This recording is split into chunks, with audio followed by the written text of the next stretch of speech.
संगम में आज किस अंदाज में हुआ तीसरा अमृत स्नान और भगदड़ को लेकर विपक्ष ने कैसे किया सरकार का घेराव, देखिए महाकुंभ से जुड़ी हुई बड़ी खबरें। संपन्न हुआ महाकुंभ का तीसरा अमृत स्नान। साधु संतों और श्रद्धालुओं पर हेलीकॉप्टर से हुई पुष्प वर्षा।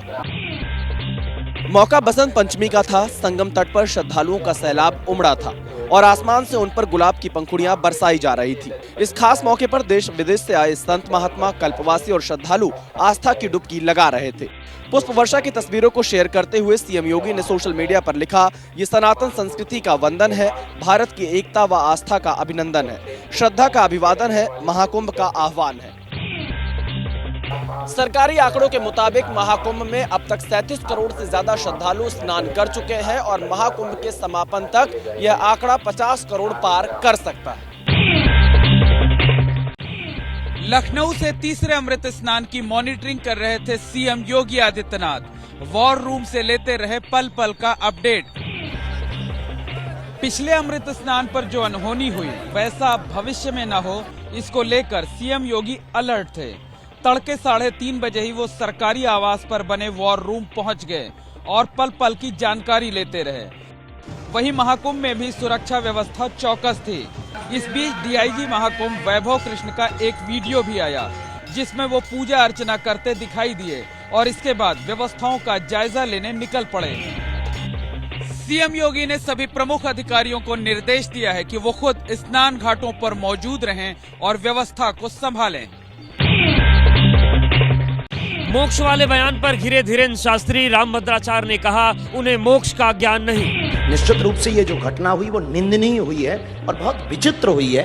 पर एक बात बोलें, ये महाप्रयाग है, मृत्यु सबकी आनी है, एक दिन मरना सबको है। पर कोई गंगा के किनारे मरेगा तो वो मरेगा नहीं, मोक्ष पाएगा। बागेश्वर बाबा के इस ज्ञान पर सवाल तो उसी वक्त उठ गए थे जब उन्होंने तड़प तड़प कर मरने वालों के बारे में ऐसी बात कही थी। अब उनके ज्ञान को संत समाज ने भी आईना दिखा दिया है। ठीक नहीं है, हमें परिवार से संवेदना है, वो मोक्ष के ज्ञाता नहीं है। हालांकि रामभद्राचार्य ने योगी सरकार की व्यवस्थाओं को अच्छा बताया और भगदड़ को सहयोग बताया। संसद में गूंजा महाकुंभ में हुई भगदड़ का मुद्दा। समाजवादी पार्टी के सांसदों ने लगाए शवों को छिपाने के आरोप। कार्रवाई शुरू होते ही लोकसभा और राज्यसभा में भगदड़ के मुद्दे पर हंगामा शुरू हो गया।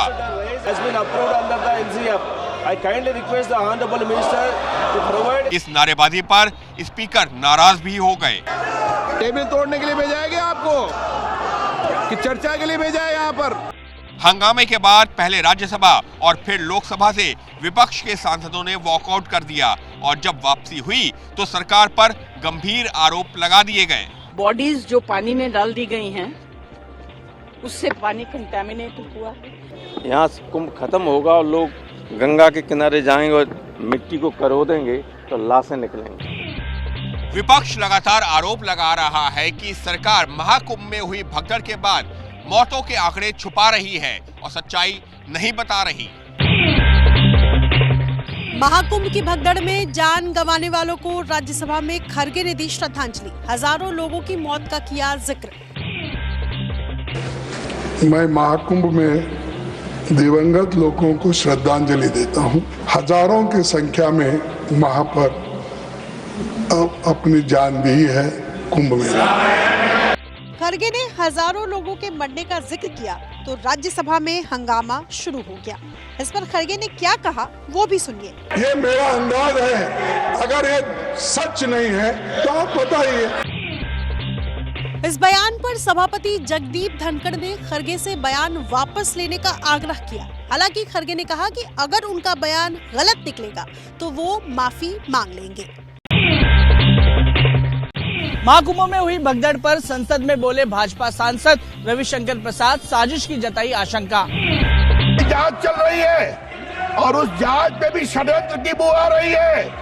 जब पूरा जांच सामने आएगी तो वो हादसा किसने करवाया उनको शर्म से झुकना पड़ेगा, ये भी मैं कहना चाहता हूँ। सिर्फ रविशंकर प्रसाद ही नहीं, बीजेपी के कई नेता इस मामले में साजिश की थ्योरी का दावा कर रहे हैं। पिछली भी घटनाएं घटी थी, आपने देखा होगा, अयोध्या में थी, कन्नौज में थी, भी पश्चिमी उत्तर प्रदेश में, वो भी सब समाजवादी पार्टी से जुड़े हुए लोग थे।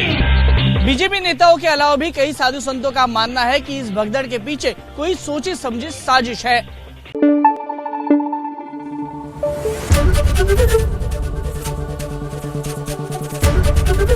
एबीपी न्यूज आपको रखे आगे।